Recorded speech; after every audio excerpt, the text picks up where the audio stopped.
Bonjour à tous, ravi de vous retrouver pour cette nouvelle édition de Sénat 360. Voici les titres. Coup d'envoi du 100e congrès des maires de France et coup de projecteur sur l'outre-mer. En cette première journée, on s'arrête sur la situation économique et financière des collectivités ultramarines. Elles doivent aussi faire face aux défis du réchauffement climatique. On en parle dans ce débat. Et dans ce contexte, les projections du Sénat sur la suppression de la taxe d'habitation pour 80% des foyers risquent d'attiser la colère des élus locaux. La Haute Assemblée a fait le point sur les perdants et les gagnants de cette réforme qui remet en cause, selon elle, le principe d'égalité des citoyens devant l'impôt. Elles font partie intégrante de nombreuses scènes cultes du cinéma, les cigarettes et leurs volutes évocatrices, et pourtant, elles pourraient bien être bannies du 7e art. Agnès Buzyn l'a dit lors des débats sur le budget de la sécurité sociale au Sénat, en cause l'influence sur les jeunes et leur dangerosité sur la santé. Et je vous rappelle que vous pouvez réagir à tous nos débats sur Twitter avec le hashtag Sénat 360. Pour m'accompagner cet après-midi, Tam Tranui en direct de la salle des conférences du Sénat, le multiplex, c'est tout de suite.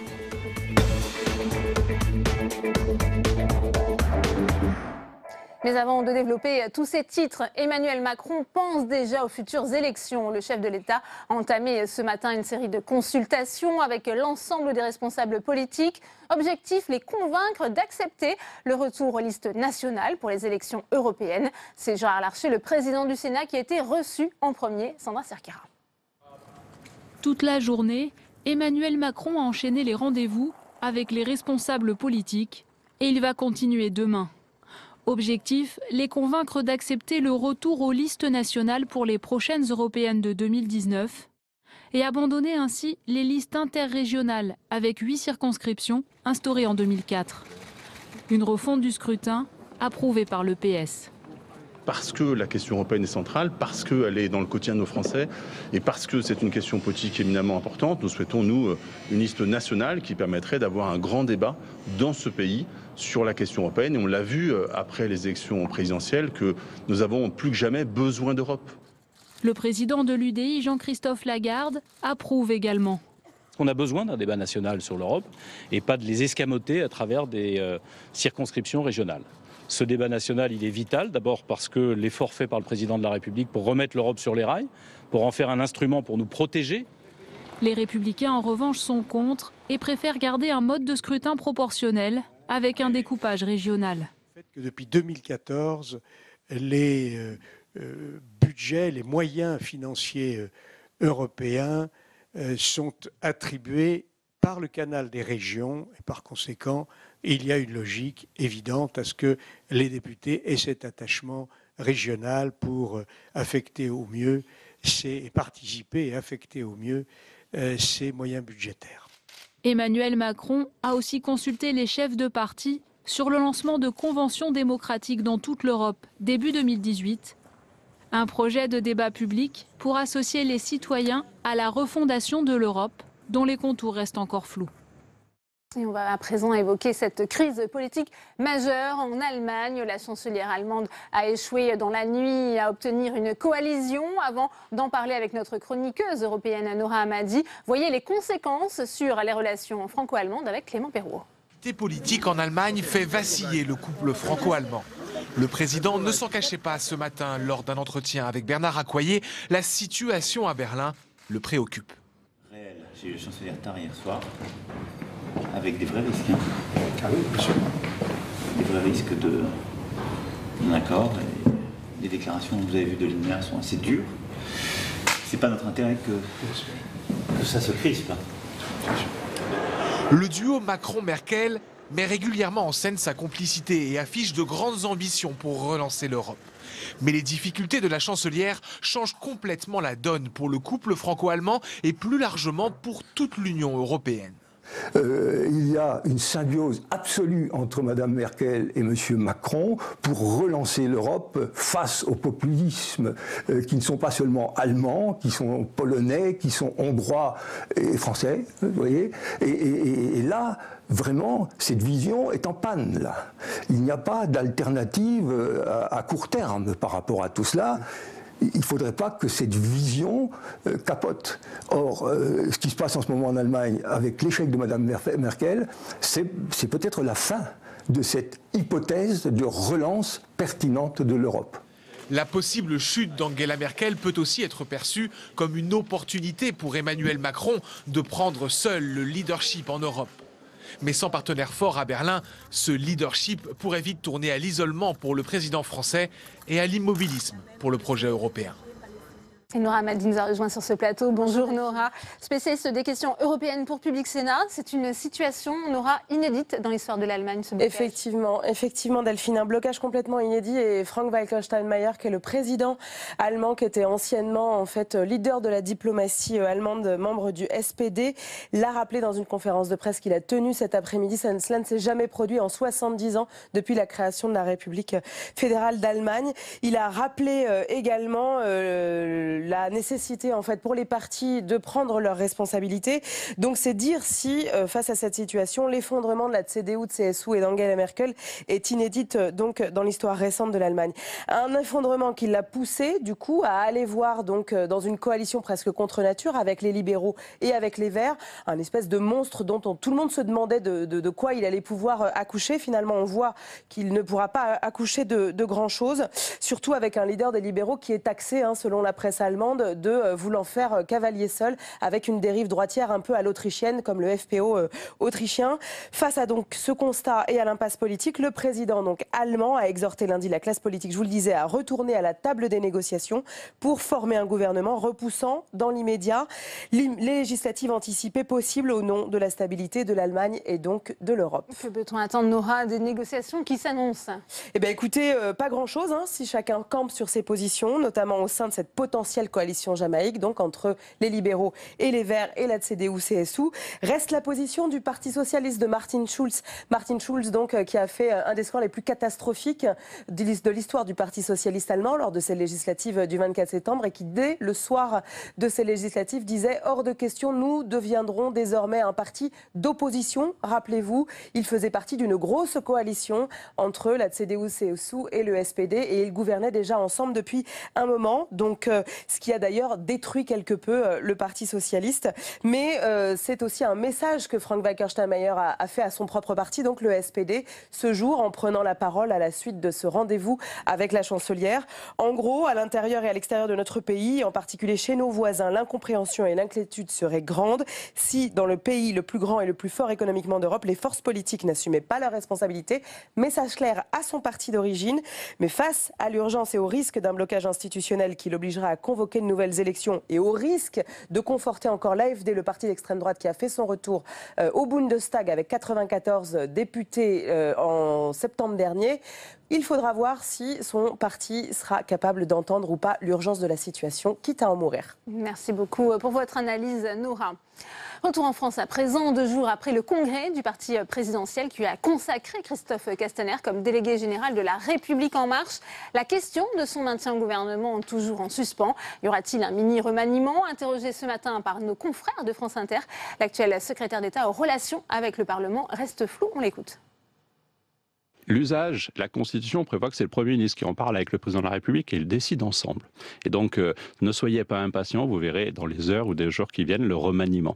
Ensuite, moi je crois à l'engagement, il faut être à la bonne place. Emmanuel Macron, il a toujours choisi les personnes dans ce gouvernement, non pas en fonction d'une dette, non pas en fonction de leurs demandes, mais parce qu'ils avaient le sentiment qu'ils étaient à la bonne place. Donc je leur fais totalement confiance à Édouard Philippe et à lui pour décider de qui devra me remplacer dans mes fonctions, dans une fonction. Donc ça n'est pas baroque pour vous de rester au gouvernement tout en étant patron de parti? Non, parce que je ne serai pas patron d'un parti et qu'on n'est pas dans une logique de cumul. Je vous rappelle que c'est un engagement militant, bénévole. Et qu'au fond, faire de la politique quand on est dans un gouvernement, c'est pas un gros mot non plus.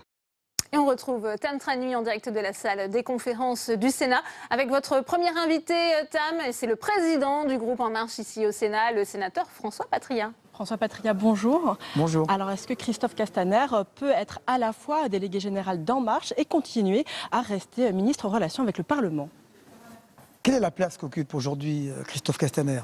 Il est à la fois proche du président, dans le même temps, il sait faire le lien entre l'Élysée et Matignon, entre Matignon et les assemblées, il le fait très bien.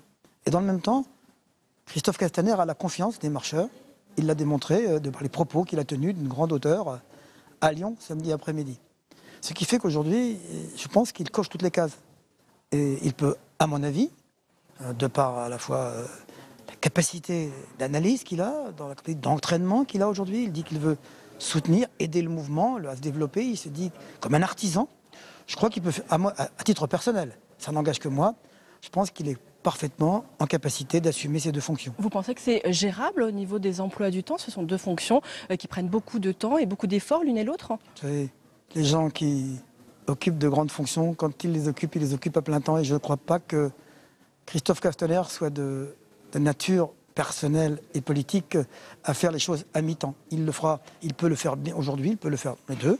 Ministre des Relations avec le Parlement, c'est un ministère certes qui occupe, qui a beaucoup de négociations, beaucoup de discussions, mais qui dans le même temps laisse aussi le temps de pouvoir faire de la politique. En revanche, au sens noble. Il est acté qu'il ne pourra pas rester porte-parole. Qui, pour vous, est le plus à même de devenir porte-parole, d'occuper cette fonction au sein du gouvernement aujourd'hui? J'ai lu chez vos confrères qu'il y avait beaucoup de candidats potentiels. On voit bien qu'il y en a déjà. Même des ministres issus de la droite. On voit bien qu'il a eu pendant la campagne électorale. Benjamin a été porte-parole pendant la campagne présidentielle. Je crois qu'il l'a fait avec talent, avec brio. Je crois qu'il en a aussi l'envie aujourd'hui, mais il y a effectivement d'autres ministres qui montent en puissance aujourd'hui, qui montent en puissance, des femmes comme des hommes. Hein.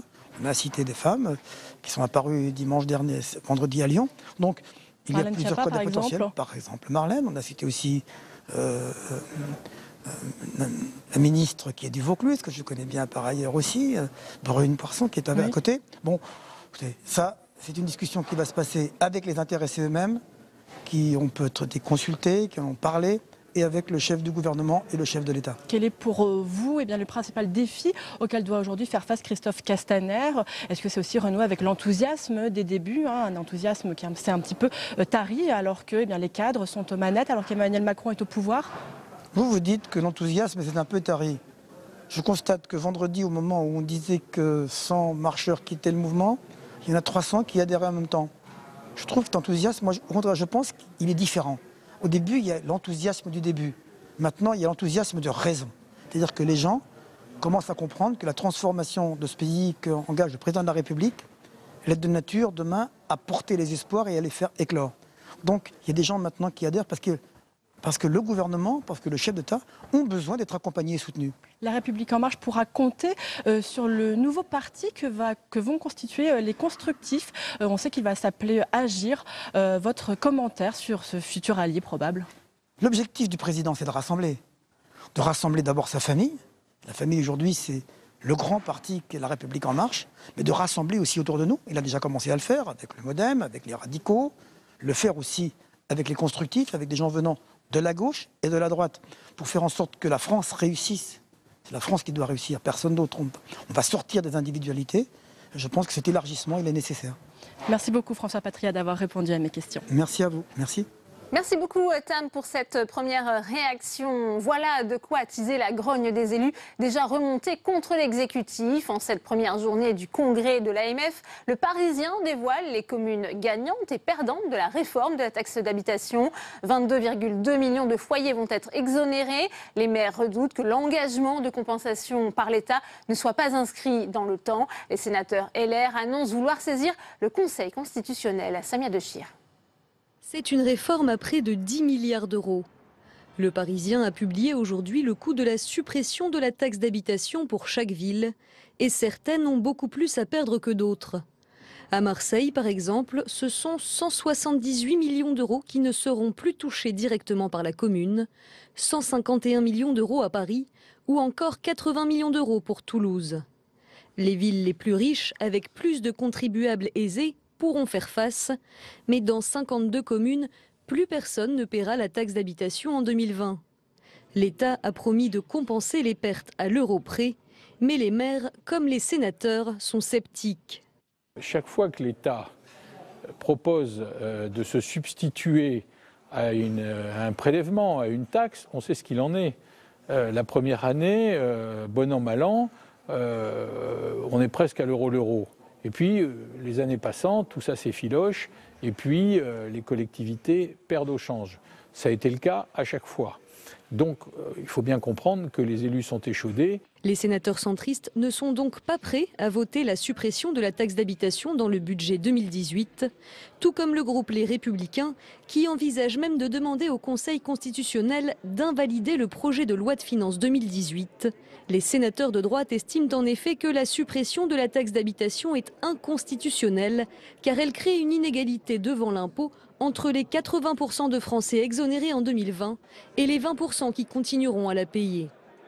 Et on va tout de suite retourner à la salle des conférences pour entendre la réaction de Jean-Marie Bockel, le sénateur du Bas-Rhin, qui est également président de la délégation aux collectivités territoriales au Sénat. Il est à vos côtés, Tam Tranui. Oui, Jean-Marie Bockel, effectivement, on va parler ensemble de la taxe d'habitation. C'est une bonne nouvelle pour les contribuables, mais c'est un casse-tête pour les communes. Oui, en effet, il y a deux aspects. Il y a toujours l'inquiétude que la compensation intégrale ne se rogne au fil des années. C'est toujours ce qui s'est passé par le passé. C'est une promesse d'Emmanuel Macron. Et puis, bien entendu, et nous la respectons. Et puis, mais si on se situe du point de vue, si vous voulez, des collectivités locales, moi j'étais maire pendant 20 ans, il y a aussi la question de l'autonomie fiscale des collectivités locales. Vous voyez, il y a des pays qui ne l'ont pas. Alors c'est un autre système, ce sont des dotations, c'est en Allemagne le cas, ça n'empêche pas la décentralisation, mais c'est un autre choix. Mais si on reste dans le choix d'un pays où il y a une fiscalité locale, une capacité pour les collectivités de fixer des taux, de réguler la fiscalité, eh bien là, évidemment, c'est totalement remis en cause. Donc, au fond, il faut vraiment que, au-delà des annonces que nous aurons peut-être cette semaine, qui, je l'espère, rassureront les uns et les autres, nous verrons bien, il faut qu'au long cours, la conférence des territoires, dans laquelle le Sénat est engagé, moi-même comme président de la délégation aux collectivités locales, j'en serai également, nous puissions avoir une visibilité sur le devenir à la fois des ressources communales et de cette question de la fiscalité locale, notamment la taxe d'habitation. Les maires dont on va beaucoup parler avec le 100e congrès des maires cette semaine vont pouvoir s'appuyer sur les chiffres de la commission des finances du Sénat qui estime que dès 2020, 52 municipalités n'auront plus aucun contribuable à ponctionner, qui est dans 131 communes, il n'y aura plus qu'un foyer assujetti à la taxe d'habitation. On voit bien la complexité de tout cela. Non seulement c'est complexe, mais naturellement ça pose la question, là je parle en moyenne nationale, des 20% restants. De ces classes moyennes supérieures qui ont déjà le sentiment de beaucoup payer, d'être mis beaucoup à contribution, qui l'acceptent sur le principe, mais qui ont aussi l'inquiétude, et les maires aussi, que toute variation de cette fiscalité ne pèse toujours sur les mêmes, ceux qui payent également l'impôt sur le revenu, etc. Donc là, évidemment, c'est pour ça que je parlais d'une visibilité sur plusieurs années. Sur plusieurs années, il faut qu'on voit comment on sort de ce dispositif injuste. Ça n'est pas tenable très longtemps. Est-ce que vous estimez qu'il y a un problème d'égalité devant l'impôt, justement, entre ces 20% de personnes qui vont devoir payer la taxe d'habitation, ces 80% qui en seront exonérés? C'est ce qu'estiment d'ailleurs les sénateurs Les Républicains qui ont déjà annoncé qu'ils saisiraient le Conseil constitutionnel une fois la réforme faite. Sur le principe, moi je pense qu'il est bon qu'un maximum de citoyens payent l'impôt, même un tout petit peu. C'est une manière d'être responsabilisé. Après, qu'il y ait une différenciation, c'est normal. Pour ce qui est maintenant du recours au Conseil constitutionnel, je pense, comme le président du Sénat, que ce recours a des chances d'aboutir. Et donc, c'est en quelque sorte ce recours une pression pour que, rapidement, dans le courant de 2018, au-delà de ce qui sera dit cette semaine, il puisse y avoir un accord global sur le devenir de cette fiscalité et plus largement sur la place des collectivités territoriales dans la nouvelle donne des réformes engagées par le président. Donc nous sommes un peu dans un moment charnière. Si vous voulez, ici, vous êtes dans une chambre constructive, avec un président, globalement, tout bord confondu, avec un président du Sénat qui à la fois défend les territoires, mais est tout à fait en capacité de discuter. Encore faut-il que cette discussion ait vraiment lieu concrètement, et ça c'est devant nous. Les relations entre l'État et les collectivités sont-elles durablement affectées selon vous? C'est ce qu'a estimé François Baroin, le président de l'Association des maires de France. Si vous voulez, depuis la conférence des territoires du mois de juillet, où des choses ont été dites et ensuite ont été contredites par des mesures financières, de baisse de dotation, etc. Les emplois aidés, etc.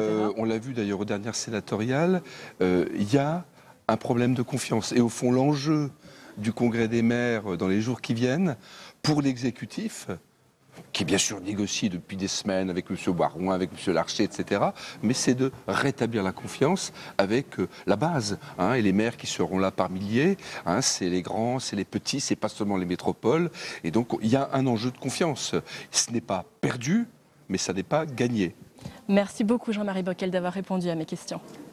Merci à vous, Tam. L'Outre-mer ouvre le bal du 100e congrès des maires de France. Les collectivités ultramarines en première ligne ces derniers jours. Entre la crise en Guyane et l'ouragan Irma, elles sont aussi en proie aux difficultés financières. Elles s'inquiètent par ailleurs de la baisse des contrats aidés. Fabien Recker. Grève générale en Guyane, la Guadeloupe et Saint-Martin dévastés par l'ouragan Maria. Des images récentes qui rappellent que les Outre-mer sont les premiers touchés par le chômage et le dérèglement climatique. Alors que les élus ultramarins sont à Paris pour se faire entendre, le cas de la Guyane est emblématique. J'espère que ça n'arrivera jamais, mais je crois qu'un jour, ça va vraiment éclater. Et je le dis souvent, vous savez, la mèche est allumée. La seule chose qu'on ne connaît pas, c'est la longueur de la mèche. Donc j'espère que le président et son gouvernement actuel vraiment prendront en compte la situation de la Guyane, parce que ça m'étonnerait que ce soit les assises des Outre-mer elles seules qui vont vraiment permettre à la Guyane de décoller. Principale critique à l'encontre du gouvernement, le gel des contrats aidés. Il concernait 11 000 personnes dans les Outre-mer l'an dernier. Pour les élus, cette mesure bat en brèche le pacte de confiance promu par le président de la République cet été pendant la conférence des territoires. Et il les prive d'un outil de lutte contre le chômage. Aujourd'hui, dans l'Hexagone, c'est 9% de chômage. En Guadeloupe, c'est 24%. Par juste ces chiffres, on devrait déjà prendre en considération les territoires d'outre-mer, parce que dans les autres territoires, c'est pas mieux, et ne pas toucher à ce qu'on nous a déjà donné pour pallier à ce problème-là. Chômage endémique et crise climatique. Alors que la Guadeloupe et Saint-Martin se relèvent difficilement de l'ouragan Maria, les Outre-mer veulent placer la question du réchauffement climatique au cœur des discussions. Nous sommes les premiers concernés. Vous savez, il y a des grands pays, hein, les pays pollueurs doivent payer, doivent participer massivement. Au profit des petites communes comme les nôtres, les 118 îles de Polynésie française, dont plus de la moitié sont concernées par la montée des eaux. C'est pas de notre faute. Des discussions qui continueront évidemment au-delà du seul congrès des maires. Lancées en octobre par le gouvernement, les assises de l'outre-mer doivent notamment déboucher sur des projets de développement pour chaque territoire à partir de mai 2018.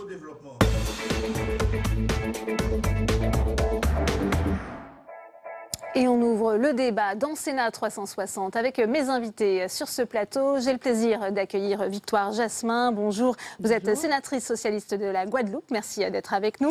Georges Patient est également sur ce plateau. Bonjour, sénateur La République En Marche de Guyane. Merci d'avoir accepté notre invitation. Luc Laventure est également sur ce plateau. Bonjour, vous êtes le président et le directeur de la stratégie de la communication d'Outre-mer 360. On attend votre expertise et Michel Magras est également sur ce plateau. Vous êtes sénateur à Les Républicains de Saint-Barthélemy, en charge ici de l'Outre-mer au Sénat. Première question pour vous, Victoire Jasmin, puisqu'on a entendu à l'instant ce témoignage très fort de cet élu guyanais dire ça va éclater. C'est aussi un petit peu le sentiment que vous avez aujourd'hui? Oui, eh bien, ça a éclaté déjà et ça va peut-être se poursuivre si des mesures ne sont pas prises en adéquation par rapport aux attentes des populations. Donc je vous remercie déjà pour l'invitation que vous nous faites et le 100e congrès des maires. C'est un moment important, mais c'est tous les jours que les élus sont confrontés. Donc, ce que nous allons dire, enfin, en tout cas pour ma part, ne se résume pas à ce qui s'est dit dans le cadre strict de cette rencontre, mais ce qui se passe de façon générale dans les Outre-mer et de façon singulière en Guadeloupe, là où je sais un petit peu mieux ce qui se passe. Comment vous définiriez la situation financière et économique de la Guadeloupe, justement? Est-ce qu'il y a des améliorations, des motifs de satisfaction malgré tout? Eh bien, je dirais qu'il y a probablement des motifs de satisfaction, mais qui sont vraiment mineurs par rapport aux attentes, tout simplement parce que de plus en plus, nous avons constaté que l'État se désengage depuis la décentralisation. Eh bien, il y a un certain nombre de transferts de compétences qui ont été réalisés vers les différentes collectivités, et en même temps, il n'y a pas les moyens fléchés pour permettre à ces collectivités de prendre en charge réellement ce qui leur est demandé. Donc, nous voulons tous que nos pays respectifs, et pour moi, de façon singulière, la Guadeloupe, puisse vraiment s'en sortir, mais c'est très très difficile parce que nous avons un fort taux de chômage, ça a été évoqué par le président de l'Association des maires de Guadeloupe. Nous n'avons pas suffisamment d'entreprises pour intégrer et les collectivités ne peuvent plus. Les collectivités ne peuvent pas et ce n'est pas une des missions des collectivités. En même temps, on nous demande de faire davantage et toujours plus. Donc c'est vraiment difficile pour une collectivité, même avec les bonnes résolutions, je dirais, des élus que nous sommes, même si nous voulons vraiment tous faire en sorte que ce soit au niveau de chômage, que ce soit du chômage, que ce soit au niveau de l'éducation, que ce soit au niveau de l'emploi, on voit bien qu'il y a beaucoup de difficultés. Les entreprises sont en difficulté, les collectivités sont en difficulté, les familles sont désemparées et nos jeunes ne trouvent pas d'emploi. Donc, et nous vieillissons. Et là, cette problématique aussi, quand on regarde les données de l'INSEE, nous voyons vraiment que les données démographiques ne sont pas vraiment là pour nous aider non plus. Donc, nous n'attendons pas que l'État fasse à notre place, mais nous avons besoin d'accompagner. Et c'est ce que je voudrais souhaiter qu'il soit entendu, pas parce que nous voulons qu'on nous materne en quelque sorte. Nous ne sommes pas là pour ça, mais nous voulons être accompagnés. On va y venir dans un instant. On va donner la parole à Georges Patient. On sait que dans ce contexte, le gouvernement a promis ces assises de l'outre-mer. C'est la réponse adaptée, selon vous, aux attentes des collectivités, telles qu'elles viennent d'être décrites par votre consoeur? Réponse adaptée, je dirais qu'elle est fonction surtout des territoires. Bon. Je parlerai surtout pour le mien, puisque vous avez ouvert... la Guyane, donc. Par la Guyane. Nous avions quand même les accords de Guyane, qui avaient été signés par le précédent gouvernement, avec notamment un plan d'urgence et une demande supplémentaire. Le président de la République s'était engagé à respecter ces accords, ce qui a été fait ou se fait pour le plan d'urgence. Pour les autres demandes, nous sommes renvoyés dans les assises. Pour la population guyanaise, en grande majorité, il n'en est pas question, puisque dans les accords se trouve déjà tout ce que souhaitaient voir les Guyanais. Et même dans les États généraux, parce qu'on a une situation assez particulière en Guyane, où nous avons déjà les accords avec les annexes qui œuvrent pour le développement de la Guyane. Vous avez les États généraux qui sont l'initiative du président de la collectivité locale, qui figurait dans les accords, qui œuvrent également pour le développement de la Guyane et qui doivent aboutir avec un livre blanc. Et vous avez également les assises du président de la République qui doivent se dénouer par un livre bleu. Donc on se dit, est-ce que ce n'est pas gagner du temps, tous ces assises Il y a une superposition, effectivement, peut-être. C'est un peu ça le problème. D'autant plus que quand on fait quand même une petite projection sur les finances publiques, on se dit, les assises concernent tous les territoires d'outre-mer, 11 territoires. Quand on prend la trajectoire des finances publiques, on se rend compte que dans les 3 années à venir, il n'y a pas de grosse envolée au niveau des Outre-mer. Je ne parle même pas du budget des Outre-mer qui n'est que 2 milliards, mais de tous les crédits des Outre-mer, un peu dispensés dans tous les différents ministères. On ne se rend pas compte qu'il y a une grande évolution. Et dans le grand plan aussi, c'est 1 milliard pour les 11 territoires. Donc la question qui se pose, est-ce qu'on aura les moyens justement de satisfaire tous les projets qui sortiront des assises? Michel Magras, où est-ce qu'on en est finalement de cette convergence vers l'égalité réelle? On sait aussi qu'il y a eu cette loi qui a été votée sous le précédent quinquennat. Oui, c'est difficile, mais avant de répondre sur l'égalité réelle, si vous me permettez, je voudrais vous dire 2 mots, moi, sur les assises. Les assises, c'est certainement une opération pédagogique extraordinaire. Parce qu'aucun ultramarin ne pourra plus dire demain qu'on ne lui a pas donné la chance de faire remonter jusqu'au niveau du gouvernement ses souhaits. Maintenant, comme le disaient mes collègues avant moi, la réalité des assises, c'est que tout existe déjà. Quand on regarde les États généraux, les contrats de plan État-région, les POI, les programmes opérationnels intégrés avec l'Europe, les documents stratégiques de chaque territoire, on ne va pas les citer tous, et les stratégies par thème, y compris du gouvernement, tout existe. Alors il y a un empilement des dispositifs avec le recul. Qu'est-ce qui ne fonctionne pas, Michel Magras? Il était facile, tout est écrit si vous voulez. Mais la démarche est pédagogique, mais je rejoins celles et ceux qui pensent qu'effectivement, on va prendre 6 mois, 1 an pour le faire, et que pendant ce temps-là, eh bien, les Outre-mer souffrent parce qu'ils avaient besoin d'aller plus vite et que les éléments étaient connus. Ceci étant dit, vous me demandez justement sur la loi égalité réelle. Nous, on en aura un exemple dans le budget des Outre-mer. L'une des dispositions phares de la loi égalité réelle, c'était quand même la construction de 150 000 logements sur 10 ans, c'est-à-dire 15 000 logements par an. Les sommes inscrites au budget ne permettront pas, cette année en tout cas, d'en faire à peine plus que la moitié.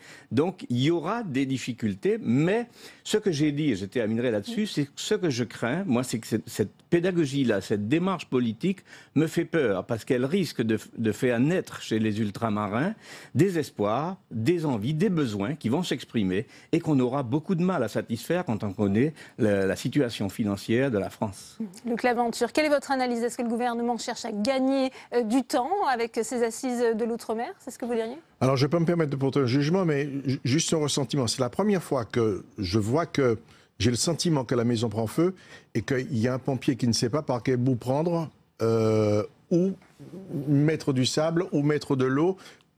On ne sait pas par quel bout, effectivement, commencer cette tentative d'éteindre les incendies. Pourquoi? Le diagnostic n'est pas bon Non, d'abord parce que les mots ont été forts ce matin.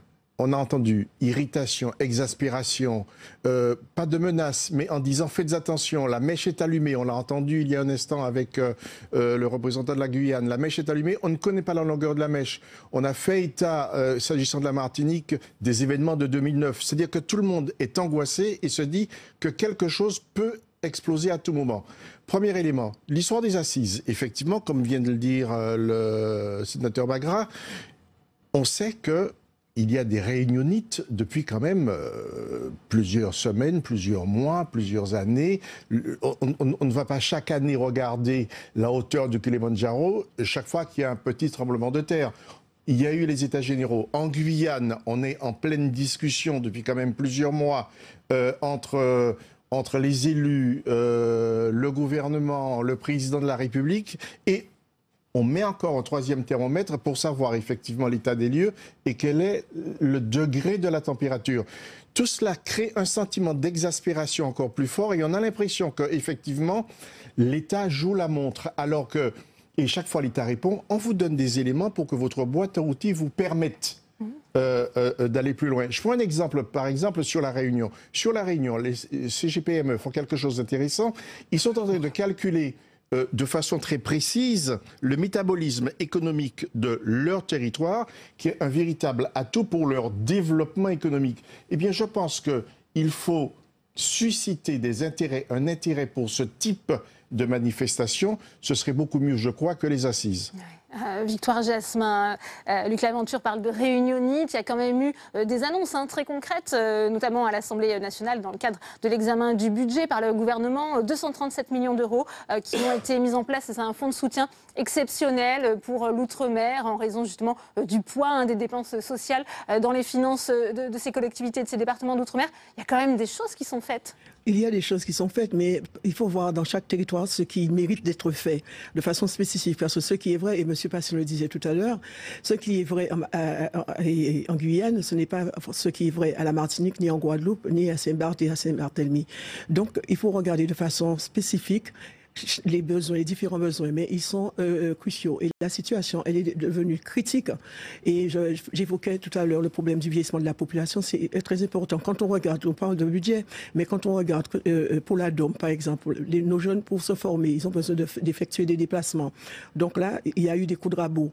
Quand on regarde également pour la LBU, là encore, il y a des coups de rabot. Et petit à petit, quand on regarde bien sûr tout ce qui pourrait permettre un développement, parce que la formation de nos jeunes et aussi l'accompagnement des entreprises, il faut prendre en compte ces situations-là parce que les entreprises ne sont pas en capacité de recruter, ce qui fait que nos jeunes sont partout à l'extérieur, y compris ici dans l'Hexagone, ils ne peuvent pas rentrer. Le vieillissement de la population, c'est un problème. D'autre part, il y a des problèmes de santé publique qui se posent. Quand on regarde la situation du CHU de la Martinique, la situation du CHU de Guadeloupe, avec des surcoûts, parce qu'il faut voir des surcoûts qui sont générés par tous les frais d'approche et que là, on n'est pas dans la même logique qu'ici dans l'Hexagone. Donc quand on voit que pour Saint-Barthélemy, les difficultés pour prendre en charge les patients, parce que là, il faut effectivement, il y a les vassanes qu'il faut faire, c'est pareil, hélicoptère. Donc sur un territoire hexagonal, on peut passer d'une ville à une autre, d'un hôpital à une autre, tout est concentré dans certaines zones. Nous avons des difficultés aussi sur des zones rurales où c'est complètement désertifié par rapport aux moyens qu'il y a. Donc ce n'est pas équivalent. Donc quand on regarde les chiffres peuvent faire croire qu'on peut faire beaucoup de choses. C'est vrai qu'on peut aussi faire des choses, mais il y a des choix à faire et ce n'est pas toujours pertinent comme on dit, de déshabiller Pierre pour habiller Paul. Donc c'est très compliqué et il y a une vue. Moi, je pense qu'il faudrait de plus en plus qu'on associe les responsables, les élus que nous sommes aux différentes décisions qui se prennent, parce que il y a une mauvaise appréciation quelquefois, parce qu'il y a peut-être la bienveillance, mais il y a une méconnaissance de ce qu'il faut vraiment faire pour nous accompagner. Et là, il faudrait impliquer davantage les responsables politiques, les responsables, les entrepreneurs également, pour qu'ils soient vraiment en capacité de dire vraiment la réalité. Et là, un des exemples récents, c'est l'arrêté de catastrophe naturelle. Vous avez évoqué effectivement récemment ce qui s'est passé avec l'ouragan. Donc là aussi, l'appréciation des choses avec les techniciens, avec les personnes que nous avons, c'est important. Donc il ne faut pas regarder les chiffres de façon singulière, mais il faut vraiment voir quels besoins et comment flécher de façon efficace et efficiente également pour que le bien fondé des choses soit pris en compte. Je voudrais qu'on revienne avec vous aussi, Georges Patient, sur peut-être la méthode d'Emmanuel Macron. On se souvient de ses propos en Guyane. Je ne suis pas venu ici en Père Noël. C'est aussi peut-être, on parlait de boîtes à outils qui sont données aux collectivités ultramarines. La méthode Macron qui dérange un peu ? Écoutez, il y a une tension, certes très très forte, explosive, avec des sujets très sensibles en fonction des territoires. Bon, en Guyane, rapidement, c'est l'insécurité, c'est une immigration galopante. Bon, face à ces sujets délicats, la méthode Macron, c'est celle qui est utilisée en France métropolitaine et même en Europe. Hein. Bon, j'arrive. Je vais changer, je vais parler un langage de vérité. Bon, on a l'impression que c'est davantage d'autonomie qui serait donnée en France métropolitaine comme en Outre-mer. Nous, ce langage, on pourrait à la limite considérer qu'il nous est favorable, hein, bon, dehors du Père Noël. Hein, bon. Mais effectivement, ce qu'on attend, nous, de la France métropolitaine, c'est qu'elle nous laisse le soin de travailler nous-mêmes à notre propre développement. Bon, quand je prends le cas de la Guyane, nous avons des potentialités, des ressources naturelles. Nous demandons qu'on nous laisse la possibilité de les exploiter pour ne pas nous positionner en tant que quémandeur ou en tant que mendiant devant la France.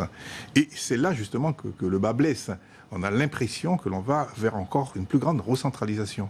Nous, ce qu'on veut, justement, c'est d'avoir davantage de latitude pour travailler à notre propre développement, aller vers un développement endogène. Et ça, pour l'instant, on a l'impression qu'il y a une continuité dans l'action Macron. Il faudrait qu'il aille plus loin, au-delà, en fonction de ce qu'il dit. C'est votre sentiment aussi, Michel Magras? Il y a un sentiment de recentralisation de la part du pouvoir? Je partage à 200% ce que vient de dire mon collègue.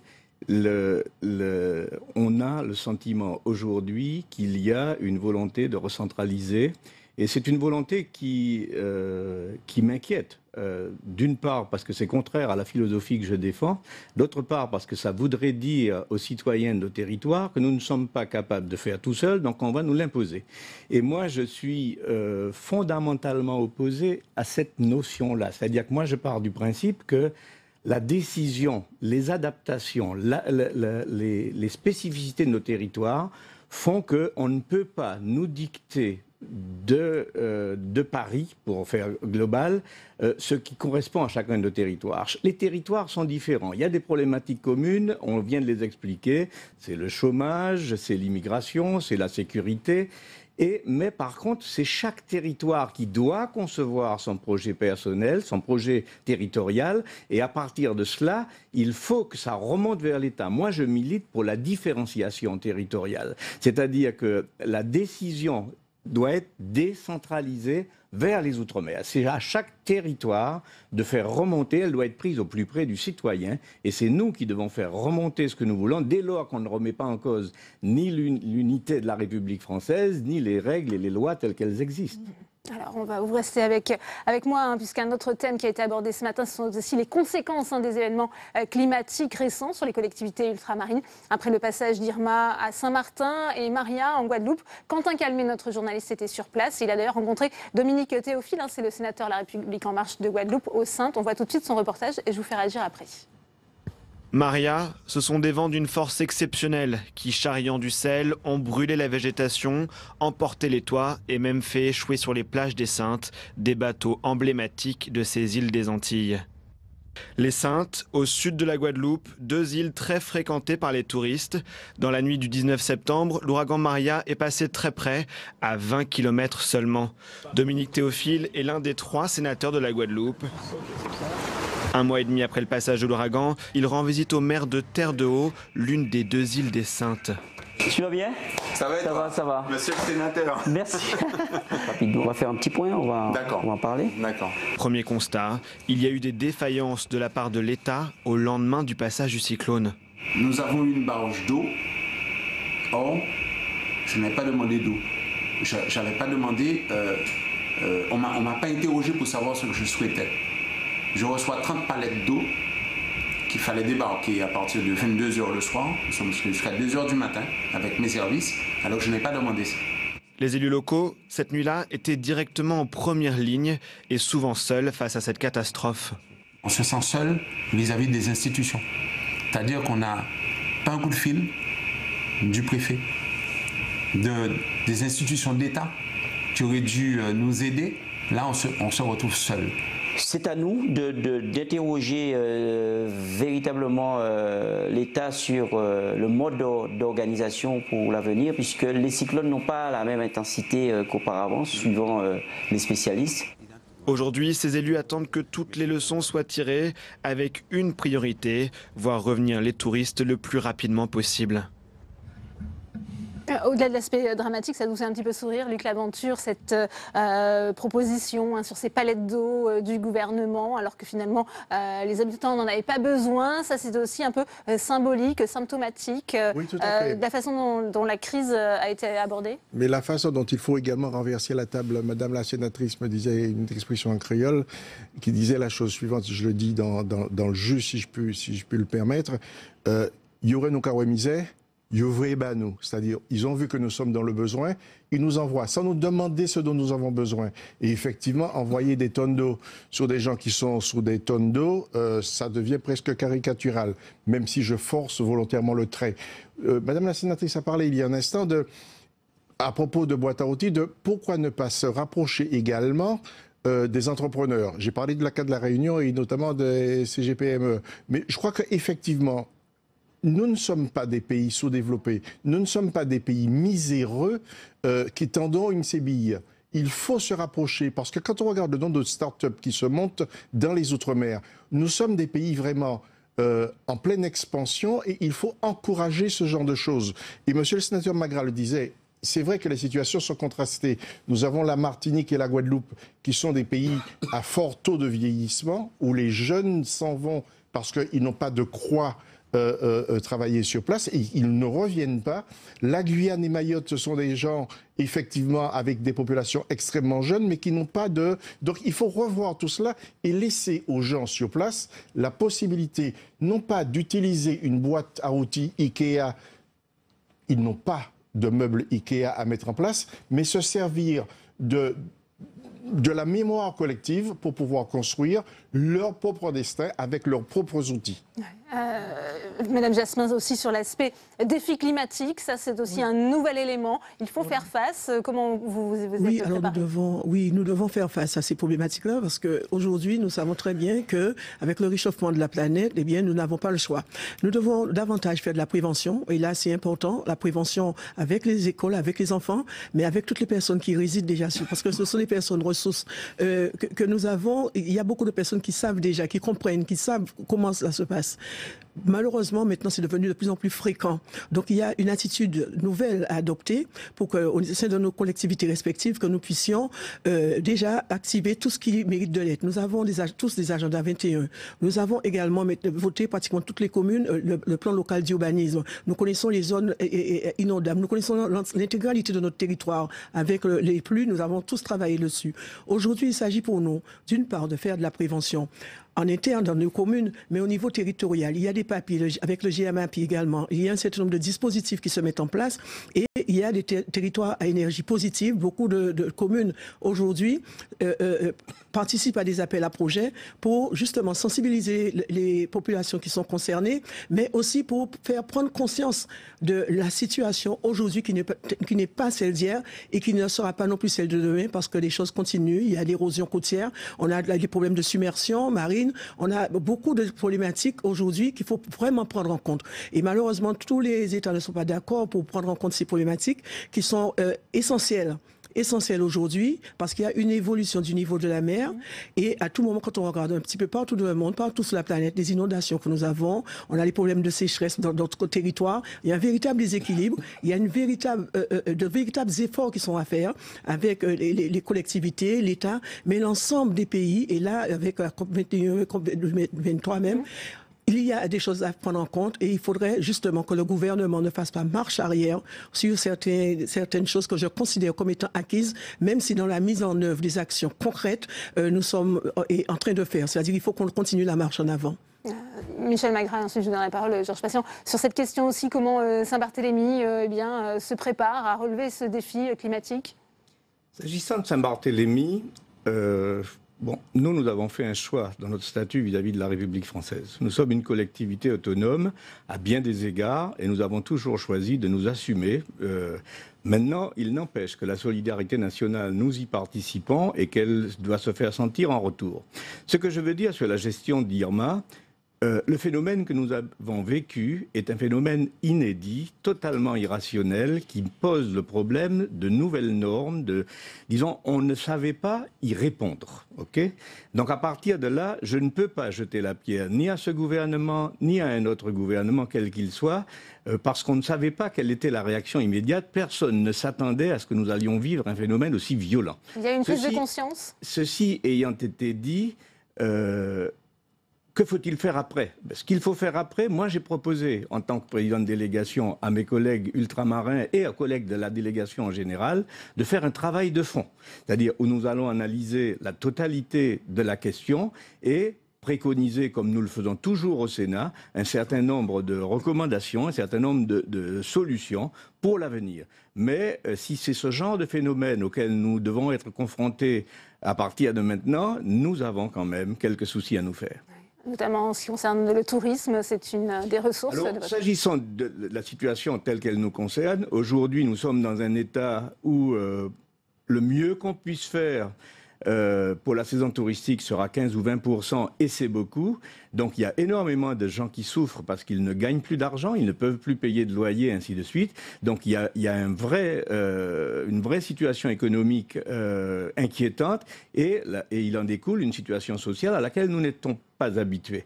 Mais je voudrais quand même dire un mot, c'est que la situation est encore plus grave sur l'île voisine de Saint-Martin, qui a beaucoup plus besoin des aides que nous et dont nous sommes quelque part aussi dépendants. Parce que la reprise de Saint-Martin, c'est quand même l'assurance que nous pourrons nous aussi continuer nos activités dans la mesure où nous dépendons de l'aéroport de Juliana, qui est en partie néerlandaise. Georges Patient, sur justement ce réchauffement climatique aussi, la Guyane a son mot à dire, j'imagine. Oui, un petit mot, parce que, comme vous le savez, nous ne sommes pas confrontés à ces défis climatiques. Nous intervenons très souvent en raison de notre proximité pour apporter les premiers secours et pour accueillir aussi beaucoup de victimes de ces cyclones dans notre environnement, un peu quand même lointain, parce que nous sommes sur le continent. Bon, simplement, dans le domaine du réchauffement climatique,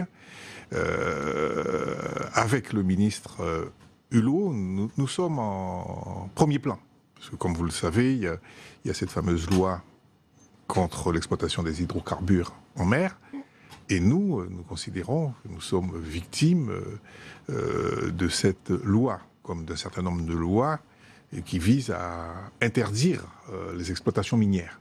Comme je vous le disais il y a quelques instants, nous comptons beaucoup, nous, en Guyane, au contraire, sur nos ressources naturelles pour mettre en place ce développement endogène qui nous permettra d'obtenir une certaine autonomie, ne serait-ce que financière.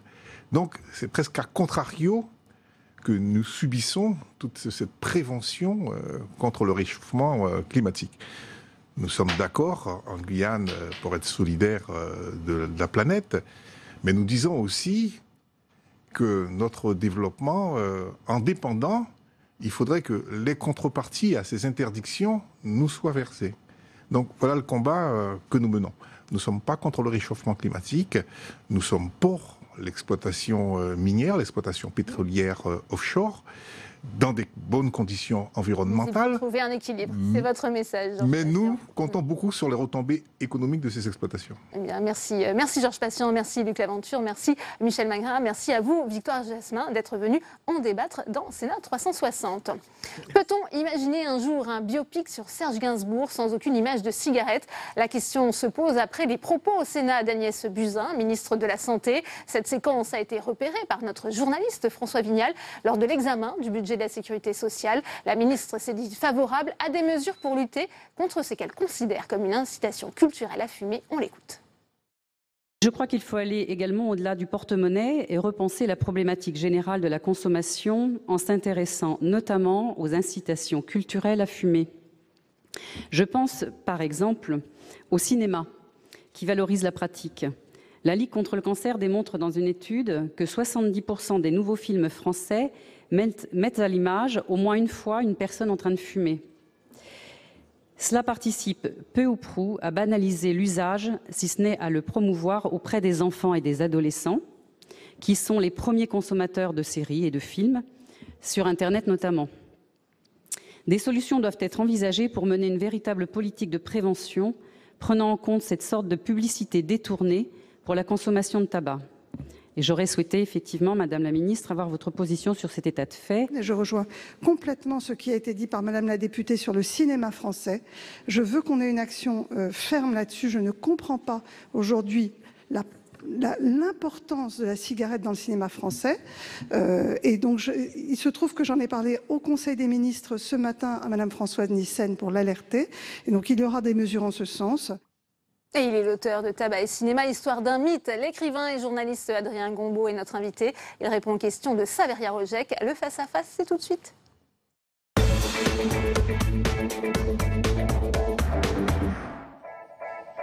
Bonjour Adrien Gombaud. Bonjour. Alors, on vient d'entendre la ministre de la Santé Agnès Buzyn qui réclame une action ferme sur la banalisation de l'usage de la cigarette dans le cinéma. Vous avez publié Tabac et Cinéma, un hommage justement à la place de la cigarette dans le cinéma, dans les films. Tout d'abord, quelle est votre réaction quand vous entendez la ministre proposer cela, une action ferme contre la banalisation de la cigarette ? Je me demande de quelle action ferme elle parle d'abord. Une action ferme sur quoi? Sur les cinéastes, sur les spectateurs? Qu'est-ce que ça veut dire une action ferme? C'est quand même bien flou comme formule, une action ferme. Ma réaction, c'est qu'on a déjà vu ça aux États-Unis. Moi, à l'époque où j'écrivais ce livre, toutes sortes d'associations se regroupaient pour interdire le tabac au cinéma. C'est quelque chose de très ancien. En réalité, les cinéastes sont quand même, de mon point de vue, libres de filmer ce qu'ils veulent. Donc j'espère que l'action ferme n'est pas d'agir sur les metteurs en scène. Alors précisément, ce que dit la ministre, c'est qu'elle dit de ne pas comprendre en fait l'importance de la cigarette dans le cinéma. Et les chiffres, lui donnent plutôt raison. Selon la Ligue contre le cancer, 70% des nouveaux films français mettent à l'image une personne en train de fumer. On ne peut pas nier que d'une certaine façon, ça banalise, si ce n'est ça promeut la cigarette et l'usage du tabac. La question qu'il faut se poser, c'est pourquoi est-ce que les cinéastes aiment filmer le tabac ? Ce n'est pas de savoir quelle est l'influence de ces scènes sur les spectateurs. Le tabac, c'est comme la vitesse, c'est comme les armes à feu, ce sont des fantasmes de cinéma. La cigarette au cinéma, ce n'est pas une vraie cigarette. Je pense que c'est une position très puérile vis-à-vis de ce qu'est le cinéma, tout d'abord. Il faut comprendre qu'une cigarette de cinéma ne donne pas le cancer, c'est une image de cigarette. Au cinéma, on est au spectacle. Et donc, une cigarette de cinéma, c'est un artifice. Vous voyez bien quand vous regardez Humphrey Bogart, par exemple, fumer, la fumée ne pique pas les yeux. La fumée ne pique pas la gorge, elle est sublimée par un éclairage, par une mise en scène. Et c'est ça qui intéresse les cinéastes. Ce n'est pas les implications sur la santé. Oui, mais vous ne pouvez pas non plus nier que c'est un univers, un imaginaire qui valorise justement le tabac et qui donc incite les plus jeunes à fumer. Tout à fait, et d'ailleurs moi j'habite près d'un lycée et il m'arrive de passer devant et je vois ces lycéens qui fument en essayant d'imiter les stars, vous savez, avec la cigarette au coin de la bouche et puis le regard qui plisse quand la fumée monte vers les yeux, et tout ça est ridicule. Vous le dites vous-même, il y a bien un rôle incitatif dans ces films. Oui, absolument, mais c'est à nous, spectateurs, d'avoir une éducation par rapport à l'image. Ce n'est pas à l'image de s'adapter au monde réel. Appliquer des lois du monde réel dans un monde de fiction, c'est absurde. Tout est faux au cinéma. Et donc, qu'est-ce qui fait que Johnny Depp est magnifique quand il fume? Ce n'est pas la cigarette, c'est Johnny Depp lui-même. De même, les grands classiques. Audrey Hepburn, pourquoi elle est sublime dans Breakfast at Tiffany's avec son fume-cigarette? C'est parce que c'est Audrey Hepburn. Si quelqu'un d'ordinaire fume, il aura l'air tout simplement plus ordinaire. Si quelqu'un qui est très beau fume, il aura l'air plus beau. Mais vous n'allez pas devenir Johnny Depp devant votre lycée simplement en plissant les yeux, parce qu'il faut être Johnny Depp et parce que c'est ça un acteur, c'est quelqu'un de magnifique, de merveilleux. Et donc, c'est au spectateur lui-même de faire cette démarche et de comprendre qu'il est dans... Il le serait sans cigarette. C'est-à-dire? Il le serait sans cigarette, il serait aussi merveilleux, aussi beau. Non. Non, c'est ça, c'est que la cigarette, si vous voulez, est le prolongement du corps. Audrey Hepburn, elle est magnifique parce qu'elle est en Givenchy, parce qu'elle est Audrey Hepburn, parce qu'elle est fine, et c'est pour ça qu'elle a un fume-cigarette, parce que ça prolonge son allure. Mais de même que Orson Welles, c'est énorme, et que quand il prend un cigare, il a l'air encore plus énorme, et que la fumée vaporise autour de lui sa présence et le rend encore plus présent à l'écran. Alors, néanmoins, c'est le rôle des pouvoirs publics de s'inquiéter des risques pour la santé publique. Donc, Nadine Grelet-Certenais, qui est donc la sénatrice qui a interpellé la ministre de la Santé sur cette question, elle estime que ces images, c'est une incitation culturelle à fumer et même une publicité détournée pour le tabac. Elle ne se trompe pas, vous venez vous-même de le dire. Oui, mais si vous voulez, ce que j'essaye de vous expliquer, c'est que tout au cinéma est sublimé. Pas simplement la cigarette, et même à la télévision.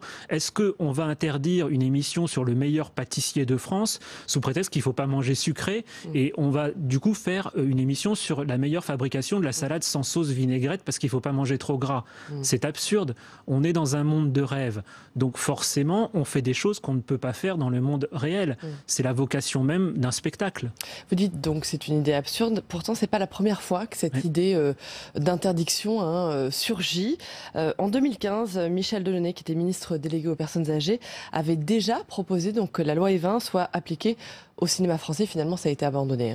Oui, ça a été abandonné parce que, tout d'abord, on va très vite vers la censure, là. C'est-à-dire qu'on va très vite vers l'interdiction faite à un artiste d'exprimer ce qu'il a envie d'exprimer. Et ça, on peut pas le faire. On n'est pas dans un pays qui pratique la censure. Donc je pense qu'on ne peut pas demander aux images de se plier à un ordre politique comme ça. C'est pas aussi simple que ça. La loi ne peut pas imposer aux cinéastes en fait le contenu de leur film. C'est ce que vous nous dites. On peut pas imaginer un film sur Serge Gainsbourg sans cigarette. Absolument. Et en plus se pose la question des films historiques. En effet, est-ce qu'on va faire un film sur la guerre 14 en supprimant la cigarette alors qu'à cette époque-là, les gens fumaient? Quand les films de Claude Sautet représentaient des tabacs enfumés, des scènes de brasserie, on a tous en souvenir Vincent, François, Paul et les autres, c'était magnifique, mais c'est parce qu'à l'époque c'était comme ça. Et donc si vous reconstituez les années 70, vous ne pouvez pas ne pas mettre des cigarettes dans le paysage. Ou alors on est là dans quelque chose d'historiquement faux. Pourtant, avant la France, la question s'est posée dans d'autres pays. Aux États-Unis, par exemple, depuis 2007, le tabac fait partie des critères qui sont pris en compte pour déterminer le classement des films.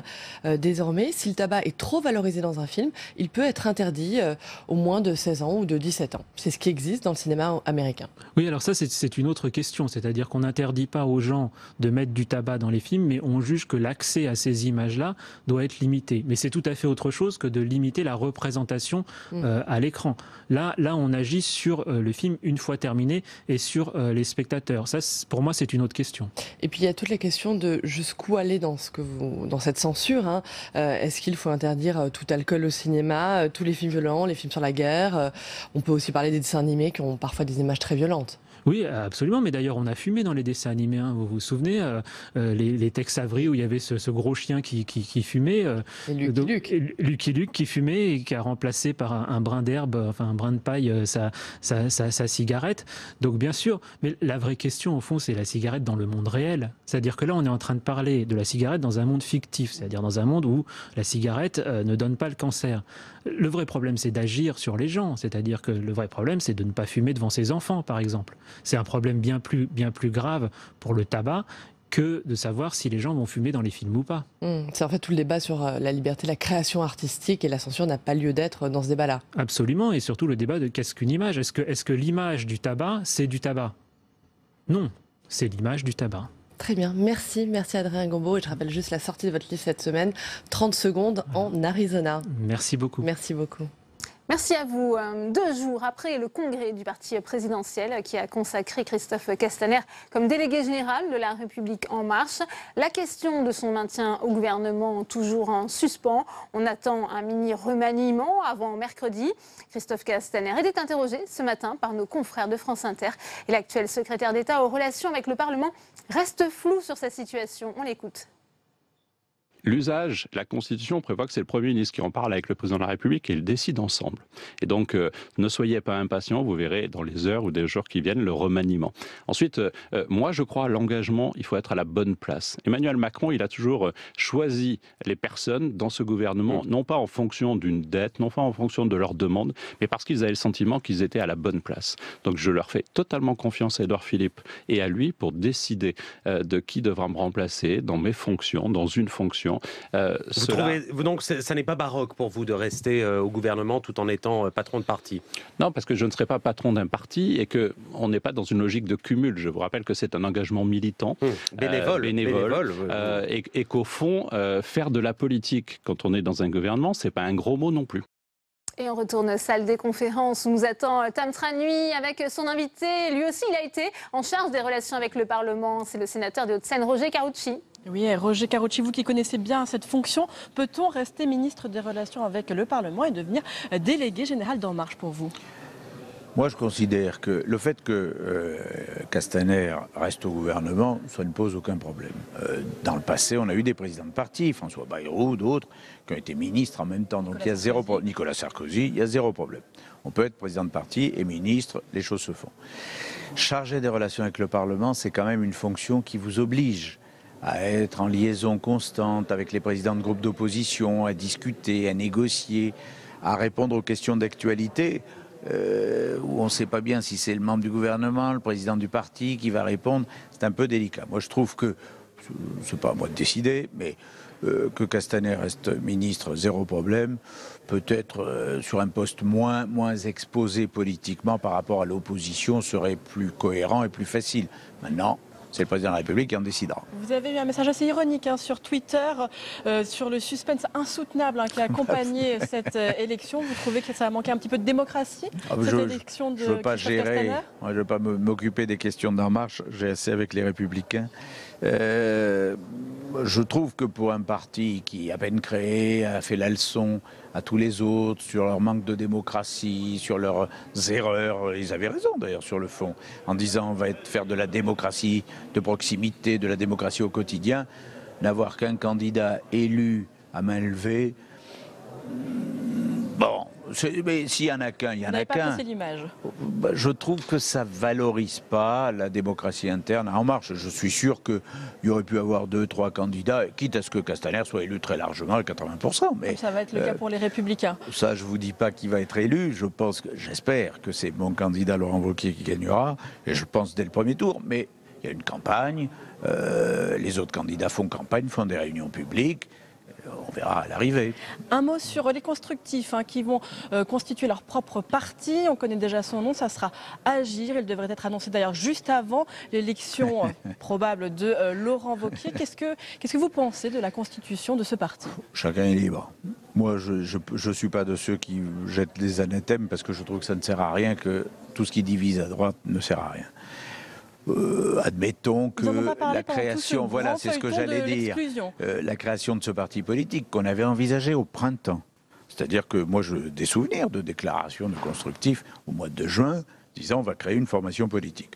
Bon, il ne s'est pas passé grand-chose, soyons francs, de juin à novembre. On nous annonce qu'il le ferait, si possible, 48 heures avant l'élection à la présidence des Républicains. Bon, si ça veut troubler le message, c'est pas ça qui le troublera. Un mot, Roger Carucci, alors que nous sommes dans cette salle des conférences qui se prépare au 100e congrès des maires, qui se tient donc cette semaine et qui va être marqué par la réforme de la taxe d'habitation.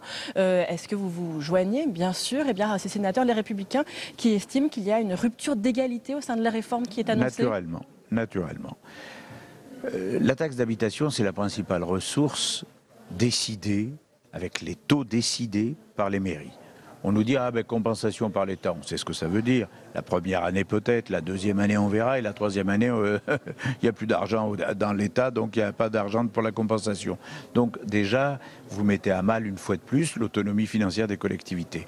Deuxième élément, qu'est-ce que ça veut dire quand vous aurez 80% d'exonérés, qu'il n'y en a que 20% qui paieront? Pourquoi est-ce que la construction de crèches, la construction d'écoles, la construction d'un certain nombre de choses dépendrait que de un quart, un cinquième des habitants d'une ville? Il y a une rupture d'égalité évidente et je pense que le gouvernement le sait puisqu'il dit lui-même que cette mesure serait peut-être transitoire. On verra. Bon. On verra ce que dit le Conseil constitutionnel. Merci beaucoup, Roger Carucci, d'avoir répondu à mes questions. Bercy, toutefois, se dit pour l'instant assez confiant sur la constitutionnalité de cette mesure. Si Bercy est confiant. Merci beaucoup. Eh bien, merci beaucoup, Tam. Justement, on va en parler avec mes invités. Vous venez de le dire, voilà de quoi attiser la grogne des élus déjà remontés contre l'exécutif en cette première journée du congrès de l'AMF. C'est le journal Le Parisien qui a dévoilé les communes gagnantes et celles perdantes de la réforme de la taxe d'habitation. 22,2 millions de foyers vont être exonérés. Alors les maires redoutent que l'engagement de compensation par l'État ne soit pas inscrit dans le temps. Les sénateurs LR annoncent saisir le Conseil constitutionnel. Samia Déchir. C'est une réforme à près de 10 milliards d'euros. Le Parisien a publié aujourd'hui le coût de la suppression de la taxe d'habitation pour chaque ville, et certaines ont beaucoup plus à perdre que d'autres. À Marseille, par exemple, ce sont 178 millions d'euros qui ne seront plus touchés directement par la commune, 151 millions d'euros à Paris, ou encore 80 millions d'euros pour Toulouse. Les villes les plus riches, avec plus de contribuables aisés, pourront faire face, mais dans 52 communes, plus personne ne paiera la taxe d'habitation en 2020. L'État a promis de compenser les pertes à l'euro près, mais les maires, comme les sénateurs, sont sceptiques.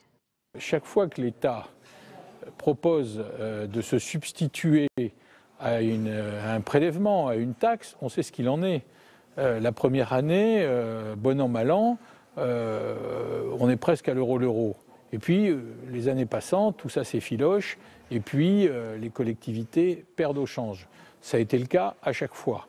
Donc, il faut bien comprendre que les élus sont échaudés. Les sénateurs centristes ne sont donc pas prêts à voter la suppression de la taxe d'habitation dans le budget 2018, tout comme le groupe Les Républicains, qui envisage même de demander au Conseil constitutionnel d'invalider le projet de loi de finances 2018.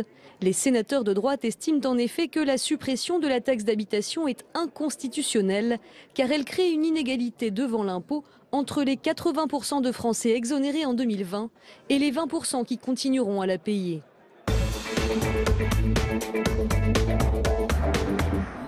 Et on poursuit le débat dans Sénat 360 avec mes invités sur ce plateau. J'ai le plaisir d'accueillir Vincent Eblé. Bonsoir, vous êtes le président de la Commission des finances ici au Sénat, sénateur socialiste de la Seine-et-Marne.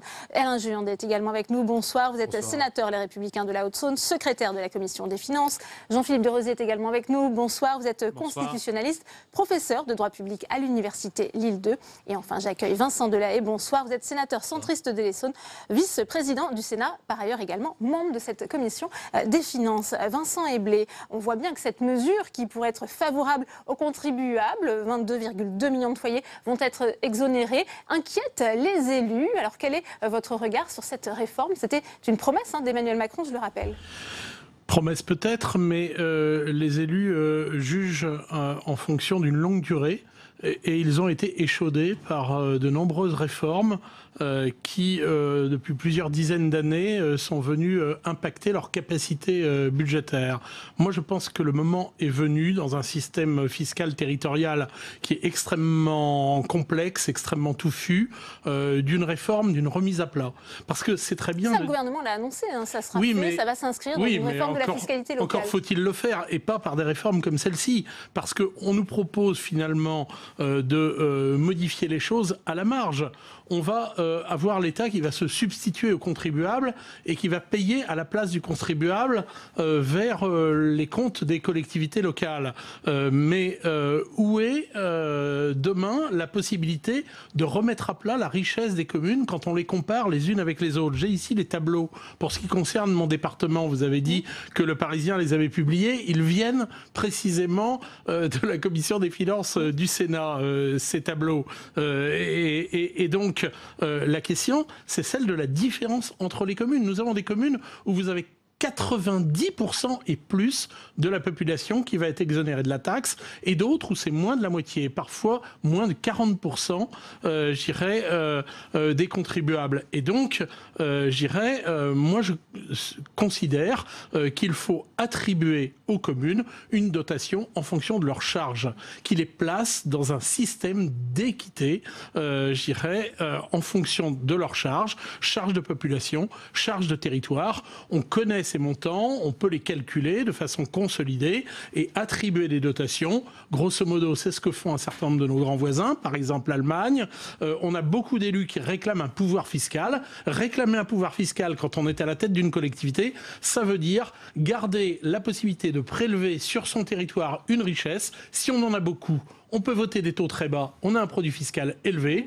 Si au contraire, on a un territoire qui est beaucoup moins fortuné, ce pouvoir est un pouvoir en trompe-l'œil.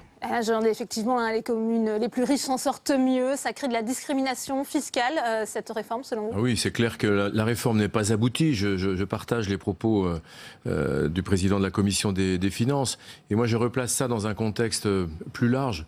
Projet de loi de finances et projet de loi de financement de la sécurité sociale, quand on empile les réformes fiscales de ce gouvernement, on voit bien qu'il y a une cible qui sont les classes moyennes, puisque sur cette taxe d'habitation, les classes moyennes, eux, ne vont pas être exonérés, ils vont même subir les augmentations. Ceux qui sont propriétaires, forcément, vont voir aussi les augmentations, puisque si les maires n'ont plus la taxe d'habitation, ils ne pourront agir que sur le foncier. Donc encore les classes moyennes.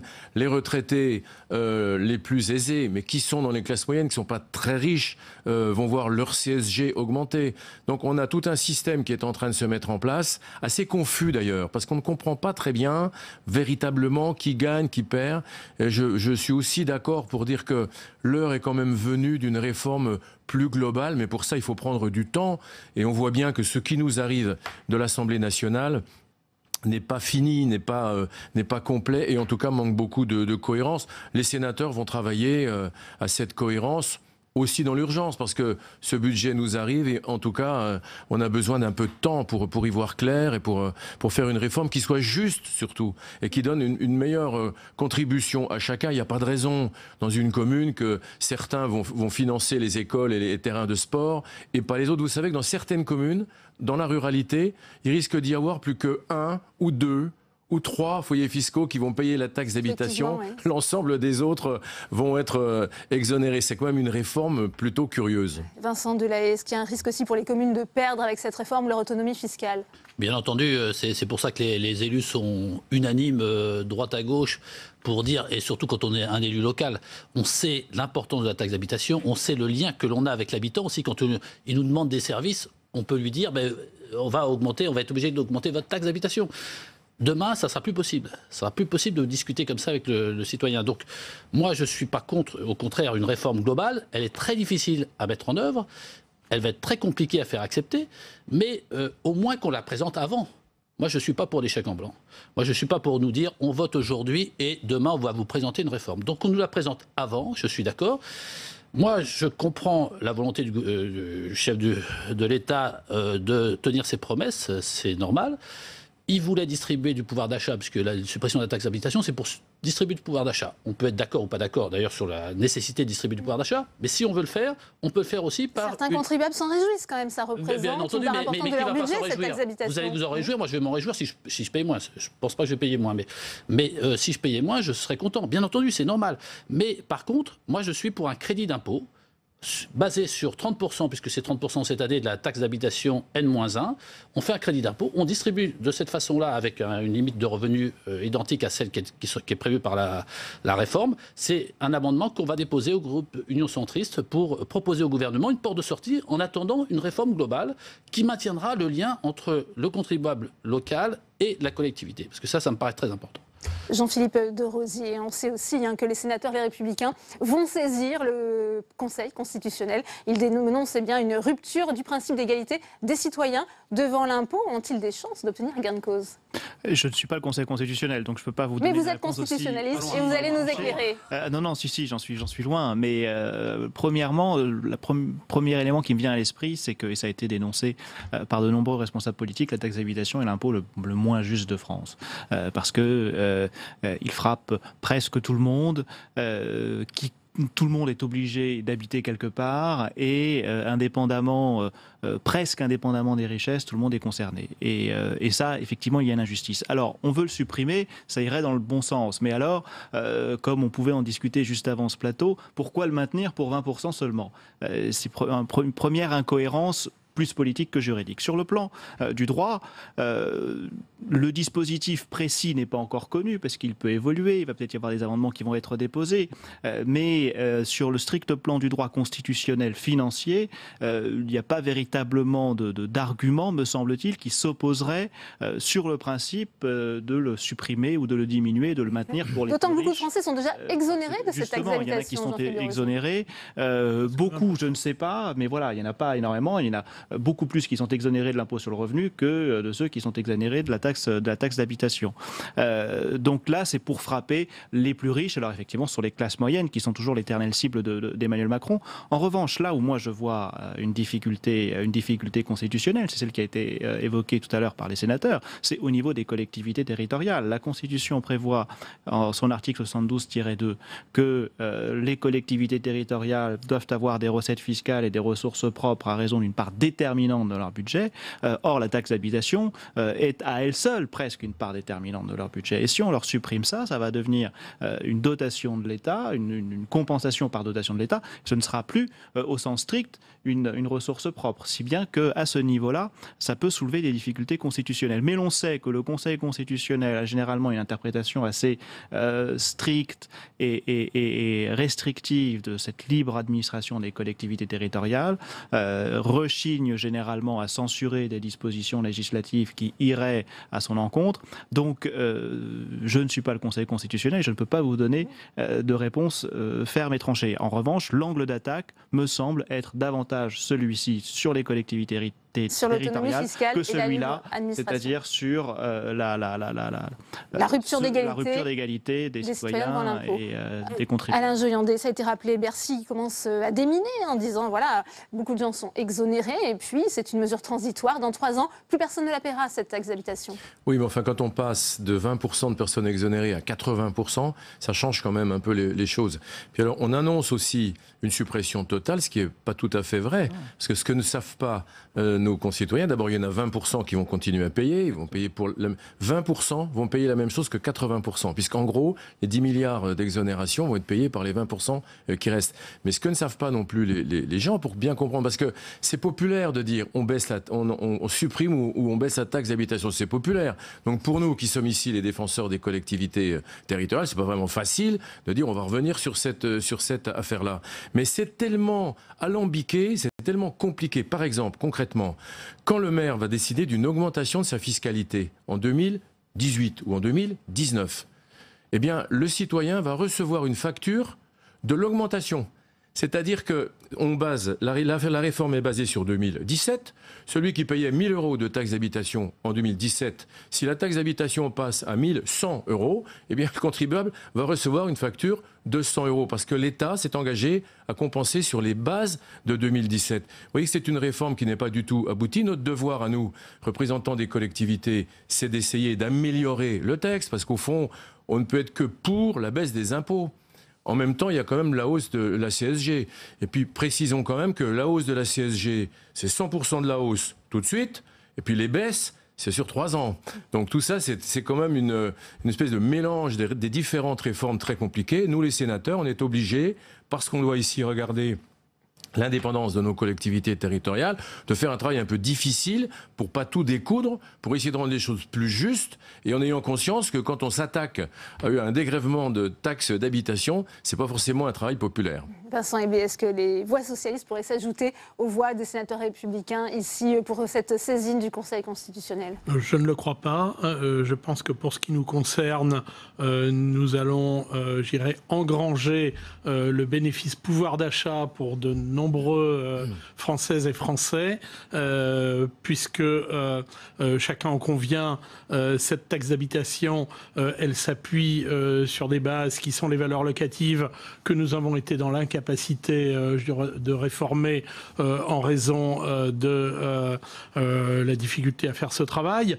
Mais je pense vraiment que nous devons nous pencher vers une réforme globale de la fiscalité territoriale et de la dévolution d'une part de la richesse nationale pour les compétences et les missions qui sont exercées dans les territoires par les communes, les intercos, les départements, les régions. C'est indispensable de retrouver une nouvelle façon d'attribuer cette richesse de façon équitable, parce qu'aujourd'hui, nous avons des territoires qui sont riches, nous en avons d'autres qui sont pauvres, et cette situation, elle ne peut pas perdurer. Donc il y a besoin d'une refondation complète de notre système de financement des collectivités territoriales. Et je le redis, pour ma part, je ne suis pas tellement favorable au système qui consiste à autoriser les assemblées d'élus à prélever sur leur territoire une fraction de cette richesse, parce que ça veut dire que celles qui ont des bases importantes avec des taux faibles, elles ont un bon produit fiscal, alors que les autres, restent,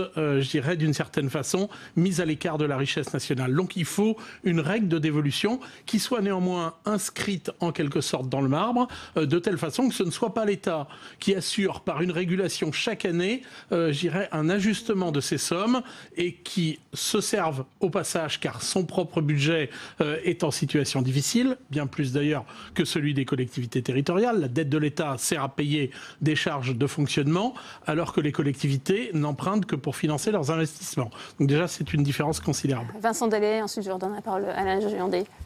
Bah écoutez, moi je ne partage pas du tout ce que vient de dire Vincent Eblé, parce que je pense que les territoires, ils ont besoin aussi de dégager de la richesse. Donc moi je trouve qu'il faut les inciter aussi à dégager de la richesse, parce que si on n'incite plus personne à dégager de la richesse dans notre pays, on n'aura plus du tout de richesse, et il n'y aura plus d'argent du tout. Aujourd'hui, on fait un cadeau aux contribuables. Je comprends qu'on puisse avoir envie de leur dire on fait plaisir, c'est vrai que ça fait plaisir plutôt de payer moins d'impôts, ça fait plaisir à tout le monde. Sauf que là, on a 80 milliards de déficit, donc on rajoute 3 milliards, 83 milliards, c'est le contribuable national qui va remplacer le contribuable local. Donc il n'y a pas vraiment de cadeau en la matière. Il y a un certain nombre qui vont en bénéficier. Il y en a d'autres qui vont payer sans doute un peu plus aussi au plan local. Et puis avec la logique de l'État aujourd'hui, c'est de dire finalement le contribuable local, il va payer pour le contribuable national, parce que comme les collectivités locales sont en excédent, on ne le dit pas assez. En 2016, on était en excédent alors que l'État est en gros déficit. Et finalement, progressivement, c'est l'État qui décide des dépenses, et c'est les collectivités locales qui vont payer avec le contribuable local. Moi, je suis pour la responsabilité de chacun, donc je suis pour que les élus locaux aient le pouvoir fiscal, qu'on ne leur donne pas que des dotations, parce que là, on est parti pour qu'on n'ait que des dotations. Donc des dotations d'État, on n'a pas à choisir, on peut faire tout ce qu'on veut, bien gérer, mal gérer, on s'en fiche, on reçoit les dotations. Et ensuite, on puisse avoir des responsabilités. Le contribuable local paye pour le local, et le contribuable national paye pour le national. Alain Joyandet. Moi, je voulais revenir sur un point qui est effectivement très important, c'est que la taxe d'habitation est très inégalitaire et très injuste. Je rejoins ce qui a été dit tout à l'heure. C'est bien pour ça qu'il faut en faire une réforme globale. Et on va encore augmenter l'injustice, puisque c'est 20% des contribuables qui vont payer directement l'évolution puisqu'au fond, on comprend bien que les maires vont se reporter sur les 20% qui restent et sur le foncier. Et je voudrais revenir sur ce que disaient Vincent Eblé tout à l'heure. Moi, je pense qu'il faut aller beaucoup plus loin dans cette réforme. Il faut une réforme globale. Je pense qu'il faut que chaque auteur de collectivité ait son indépendance fiscale, avec la fin des financements croisés, la fin de l'État qui prend des décisions et qui compense. On le voit d'ailleurs aujourd'hui, c'est infernal pour nous à la Commission des finances, puisqu'on voit bien que tout est imbriqué l'un dans l'autre. Les finances de la sécurité sociale sont imbriquées dans les finances de l'État. Maintenant, on fait un amendement sur le financement de la sécurité sociale. On a la contrepartie plusieurs semaines après dans le budget global. Donc on a une espèce de nouvelle façon de faire de la fiscalité qui est incompréhensible, à tel point d'ailleurs. Tout le monde demande de la lisibilité. On ne sait pas qui gagne et qui perd au bout du compte, quoi. Jean-Philippe de Rosier, il y a quand même eu ce qualificatif de scandale d'État sur la censure par le Conseil constitutionnel de la taxe à 3% sur les dividendes. Certains ont parlé d'amateurisme fiscal du précédent gouvernement. Est-ce qu'on est un peu dans le même cas de figure avec ce qui se profile autour de cette exonération de taxe d'habitation? Sur cette question de la taxe de 3%, je ne sais pas sur qui pèse la responsabilité, parce qu'elle a quand même été introduite par le précédent gouvernement. Donc je crois que les responsabilités sont partagées à ce niveau-là. Est-ce qu'il y a de l'amateurisme sur cette taxe d'habitation comparable à celle qu'il y a eu avant? A priori, le Conseil constitutionnel va être saisi immédiatement, donc il ne devrait pas y avoir ce problème dans les caisses de l'État tel qu'il se pose actuellement, à savoir cette mesure qui a été introduite par une loi de finances rectificative, si la mémoire est bonne, et donc le Conseil constitutionnel ne l'avait pas examiné, si bien qu'il n'avait pas pu en juger à ce moment-là, et ce qui a engrangé donc des revenus pour l'État, et maintenant il faut qu'il les rembourse. Donc à ce niveau-là, a priori, on est épargné. Mais je voulais également rebondir à ce que disait Monsieur le Sénateur tout à l'heure. Effectivement, la simplicité voudrait que chaque collectivité territoriale engrange ses propres revenus, sa propre fiscalité. Mais il y a quand même des disparités dans le territoire, et vous les connaissez. Si bien que, heureusement qu'il y a un État qui veille au principe de péréquation. Tout à fait, mais c'est à cela que je voulais en venir. Si bien qu'il peut y avoir un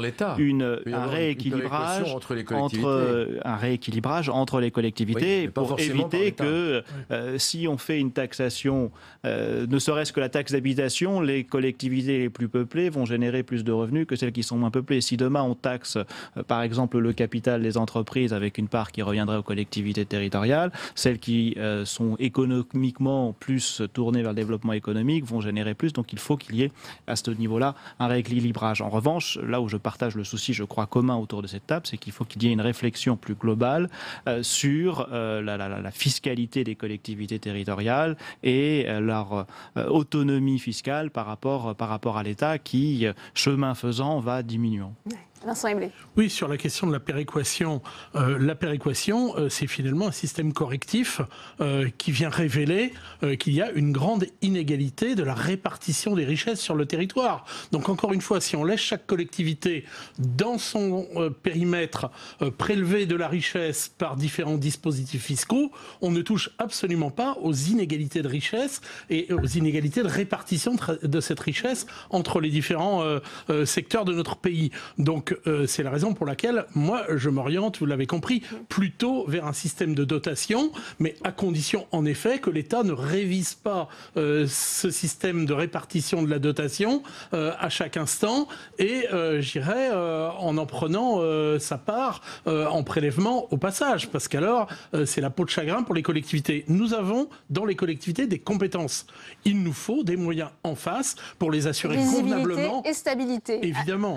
Moi, juste un mot, ce qui me frappe aussi dans ce budget, que ce soit le budget de l'État ou de la sécurité sociale, au fond, c'est qu'on prend à certains un peu moins pour donner à d'autres un peu plus. On fait une espèce de redistribution comme ça. La réforme de fond, elle n'est pas faite. Parce que si on veut vraiment baisser les impôts, il faut baisser les charges. Il faut faire des réformes de structure. Il faut que l'État ait moins de dépenses. Or là, le budget de l'État va encore augmenter. Et c'est dans ce cadre-là qu'on va prendre à certains pour donner à d'autres en l'absence totale de réforme de structure. C'est ça qui m'inquiète le plus. L'État continue à emprunter de l'argent pour payer ses fonctionnaires à la fin de l'année, ce qui est quand même incroyable. Et cette réforme-là, je l'attendais de la part de M. Macron, mais non, il ne réforme pas. 1600 fonctionnaires en moins cette année. Dans sa campagne, il avait annoncé 120 000. On aura l'occasion d'en reparler. Donc c'est ça la vraie réforme. Je vais donner la parole à Vincent Delahaye. Pour baisser les avant impôts, de conclure ce débat. Avec vous, le mot de la fin. Les réformes sont toujours compliquées à faire en matière de finances notamment, et dès qu'on parle impôts, c'est très compliqué. Moi, je ne suis pas... Les inégalités, il y a des inégalités qui sont totalement justes. Moi, je suis pour lutter contre les injustices. Les inégalités, moi, ça m'a toujours perturbé. Moi, j'aime bien la justice. Et la justice fiscale aussi. Donc moi, je considère qu'au niveau local, on doit maintenir un lien entre l'habitant et sa collectivité. Si on perd ça, on perd tout. Alors là, c'est plus la peine. On prendra des fonctionnaires pour administrer tout seul les collectivités. Non, mais si on reçoit des dotations, il n'y a plus besoin. Si c'est simplement pour gérer de l'argent au niveau national, moi, ça ne m'intéresse pas.